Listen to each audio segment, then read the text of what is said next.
नमस्कार, मैं हूं Amod Shrivastava. Amazing thought, amazing message, amazing information की दिशा में आज एक कदम और आगे।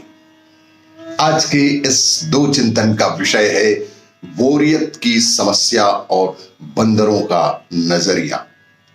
आपको ये मेरा वीडियो अच्छा लगे तो लाइक करें, शेयर करें और लाल बटन दबाकर सब्सक्राइब अवश्य करें। साथ ही बेल आइकन दबाना बिल्कुल ना भूलें।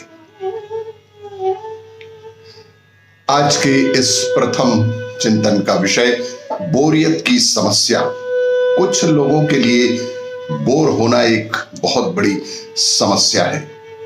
रोज रोज वही दफ्तर, वही जाने पहचाने लोग, वही परिवार।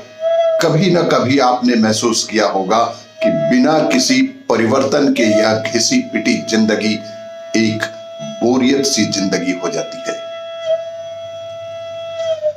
ऐसा महसूस करना आपके मन का खेल है।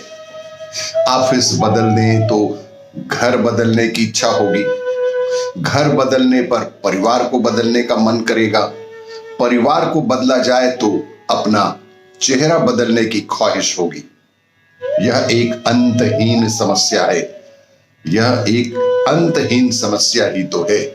दरअसल यह परिवर्तन के बिना कुछ भी नहीं चलता। दरअसल यहां पर परिवर्तन के बिना कुछ भी नहीं चलता। कल जिस सूरज को देखा था, आज का सूरज उससे अलग ही है। यह जो क्षण है बिल्कुल नया है। ऐसी कोई ना कोई बात इस क्षण में घटती है जो पिछले क्षण में नहीं थी।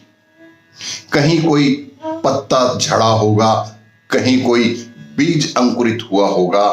इस क्षण में आप पिछले साल जैसी, कल जैसी या बस उस क्षण जैसी जो अभी अभी आपने बिताया है या बीता है, अनुभूति महसूस नहीं कर सकते। उस बदलाव को आप समझ ही नहीं सकते। कोई भी व्यक्ति इस क्षण भर के बदलाव को भी महसूस नहीं कर सकता। उत्साह हो या बोरियत, वह आपके मन की उपज है। जो ये उत्साह और बोरियत की बात है, वह सिर्फ और सिर्फ आपके मन की उपज है। जिन्हें लगता है कि पूरे परिवार को वे अपने ऊपर ढो रहे हैं, उन्हें इस विचार के साथ झुंझलाहट आए बिना कैसे रहेगी। चूंकि आप मन के सहारे जी रहे हैं, चूंकि आप सिर्फ और सिर्फ मन के सहारे जी रहे हैं, इसलिए आप पर ऐसी भावना हावी हो रही है कि आप कल के ही काम को आज भी दोहरा रहे हैं। लेकिन वस्तुतः ऐसा बिल्कुल नहीं है। हर चीज बदल रही है, हर समय बदल रहा है, हर क्षण बदल रहा है। हमें यह बात याद रखनी चाहिए। इससे हमारे भीतर चीजें बदलने लगेंगी और बोरियत की समस्या बिल्कुल दूर हो जाएगी। इसीलिए जीवन के प्रत्येक मोमेंट को एंजॉय करना चाहिए। जीवन के प्रत्येक क्षण को रोमांचकारी बनाकर उसको आनंद प्राप्त करना चाहिए और तभी बोरियत की समस्या हमारे जीवन से दूर हो जाएगी। आज के इस दूसरे चिंतन का विषय बंदरों का नजरिया। जिंदगी कभी भी उकताने वाली नहीं है। जिस किसी भी क्षण आप मुंह उठाकर देखते हैं, तब आसपास के एक नए नजारे को ही देखते हैं। मजेदार किस्सा है। गर्मी का मौसम था। एक व्यक्ति गली गली में घूमकर टोपियां बेच रहे थे। दोपहर को थकान के मारे किसी वृक्ष के साये में लेटते ही उनकी आंख लग गई। गाढ़ी नींद से जगने पर पाया कि बिक्री के लिए रखी सारी टोपियों को बंदरों ने अपने सिर पर पहन रखा था। बहुत पौराणिक, बहुत पुरानी कहानी है कि सारी टोपियों को बंदरों ने अपने सिर पर पहन रखा था। इसी तरह की परिस्थिति में उनके दादा ने क्या चाल चली थी, वह किस्सा उन्होंने अपनी दादी से सुन रखा था।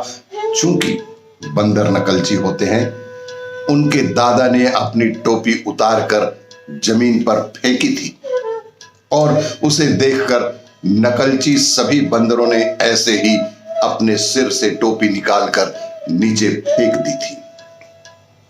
यह बात वे जानते थे। उन्होंने दादा दादी दोनों से यह कहानी कई कई बार सुनी थी। उन्होंने उसी तरकीब का इस्तेमाल करने की सोचा और उसी तरकीब को इस्तेमाल किया। बंदरों को देखकर हाथ हिलाया। बंदरों ने भी अपने हाथ हिलाए। पिल्ले ने गाल पर थपकी दी। सारे लोग, सारे बंदरों ने भी अपने गाल में थपकी दी। फिर बंदरों ने ऐसा ही किया। उन्होंने अपनी टोपी निकालकर एक बार उतार कर फिर से पहनी। अपनी टोपी को एक दो बार उतार कर फिर पहन लिया। नकलची बंदरों ने भी हूबहू नकल की। थोड़ी देर तक तो ये खेल दिखाने के बाद उसे लगने लगा कि वो सफलता की ओर बढ़ रहे हैं। थोड़ी देर यूं खेल दिखाने के बाद उन्होंने अपनी टोपी उतारकर जमीन पर फेंक दी और जैसे ही उन्होंने अपनी टोपी सर से निकालकर जमीन पर फेंकी, पेड़ से एक बंदर उतरकर आया। उसने लपक कर उस टोपी को भी उठा लिया। उस बंदर ने लपक कर उस व्यापारी की टोपी को भी उठा लिया और भौचक्के खड़े उस शख्स के पास आकर उनके गाल पर एक जोरदार तमाचा ही मार दिया।